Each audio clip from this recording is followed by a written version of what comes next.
You know that dream, right? Turning the whole world into a classroom for your kids?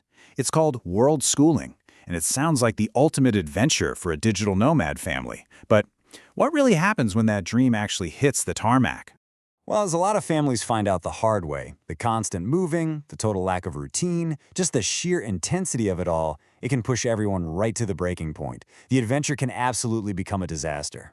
And look, this isn't just a hunch, there's real data on this. Almost 2 out of every 5 digital nomads say they struggle with their mental health. Now, just imagine adding kids to that equation. You've got meltdowns, you've got schoolwork, you've got their need for some kind of stability, and you can see how the pressure just goes through the roof. So, what's the real difference between the families who are thriving out there and the ones who are just, surviving? Here's the secret that almost no one talks about. It has nothing to do with packing cubes or finding the cheapest flights. The secret is a hidden playbook, a kind of psychological operating system, and today we're going to open it up for you. All right, first up, let's talk about the tools you need for those moments when things just blow up. This is your emotional first aid kit, and it's all about de-escalating conflict right here, right now. For settlers, the very first tool is a super simple acronym, HALT. Before you react to anything, you just stop and you ask yourself, am I hungry, angry, lonely, or tired? I know it sounds incredibly basic, but this is such a safe and practical way to diagnose the real root cause of, I'd say, about 90% of family arguments. Okay, now for all the planners out there. Here's where this simple tool becomes a powerful strategy. We can actually get ahead of these problems. So for hunger, the trigger is a long transit day, right? The pro-level intervention isn't just any snack. It's having protein-rich snacks ready to go to prevent those energy crash meltdowns. Or for loneliness, the trigger is being far from loved ones. The fix? You schedule weekly video calls home, and they are non-negotiable. See? This isn't about reacting. It's about being proactive. And what about when things are just too heated to even think about a halt check? That's when you use what's called the helicopter method. It's a tactical pause. You literally stop. You take a breath, and you name the feeling out loud. Something as simple as, okay, I am feeling really frustrated right now, I just need a second. That simple act stops the emotional spiral and gives your brain a chance to catch up. So you've got your first aid kit for those crisis moments. But what if you could actually stop a lot of those fires before they even start? Well, that's where this communication blueprint comes into play. For strategists, this system is called nonviolent communication, or NVC for short.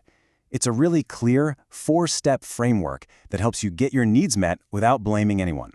You state an observation, you express a feeling, you identify a need, and then you make a very clear request.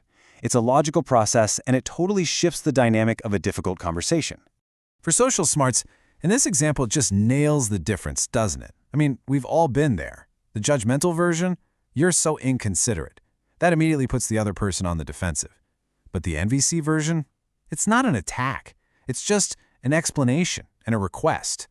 For people like us who are trying to stay connected even when we're stressed, you can see how this is a total game changer. So the big takeaway here is this. NVC isn't about being nice. It's about being effective. It's a strategic tool for turning what could be a huge blow-up into a moment of understanding and teamwork.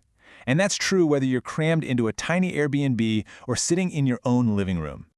All right, we've talked about managing ourselves as adults, but what about the kids? For their developing nervous systems, the constant change of travel can feel like a non-stop earthquake. So this section is all about how we can help them manage that huge sense of overwhelm. For explorers, here is one of those hidden psychological patterns that successful nomad parents really get. A child's nervous system looks to the parent's nervous system to figure out if it's safe.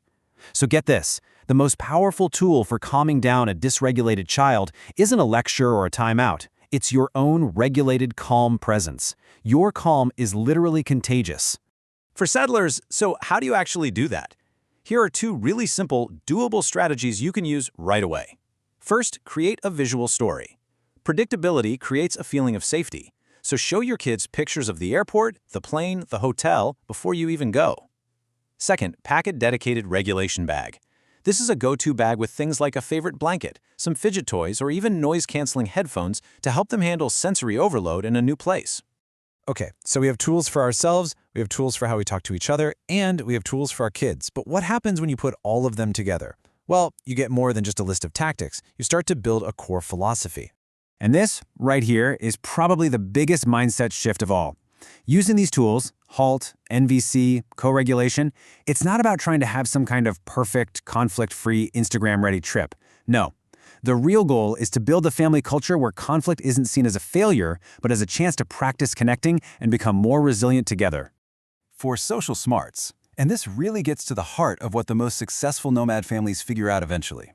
After all the flights and all the passport stamps, they realize that home isn't a dot on a map. It's a feeling. It's that safe, connected, and regulated state that you create with each other, no matter where on earth you happen to be. So, we've covered the psychological toolkit, which is huge, but it's really only half the battle. The other half is logistics. And that brings us to one last, really provocative question. What is the #1 mistake families make when they choose their very first nomadic destination? It's a mistake that can set the entire journey up for failure before you've even packed a bag. And we'll dig into that in a future explainer. If this touched your heart, please subscribe, like, and share it with your family. Save this for more meaningful content ahead.